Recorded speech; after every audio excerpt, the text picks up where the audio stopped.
Rennen, această coborâre clasică, la startul căreia se află Beat Feuz, câștigătorul din sezonul precedent și liderul circuitului în proba de coborâre.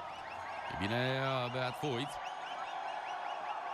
are 11 victorii până acum, poate deveni cel de-al 5-lea schior care câștigă în ediții consecutive aici la Wengen, după Bode Miller în 2007-2008, Stefan Eberharter 2002-2003, Marc Girardelli 1989 și Franz Klammer în 76 și 77. Începutul este bun, din ce în ce mai bun.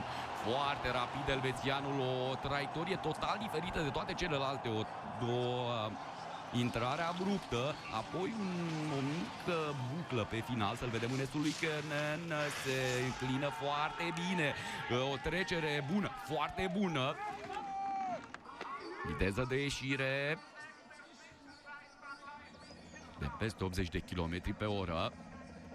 Bun, încă este acolo aproape, la doar 24 de sutimi în spatele lui Axel Lundz-Vindal, cel mai constant coborâtor în acest sezon, după părerea mea, cel din imagine, elvețianul Beat Feuz.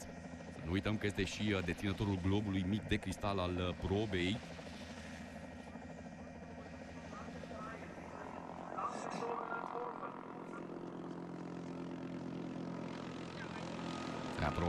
Se apropie Feuz de acest intermediar și este la egalitate.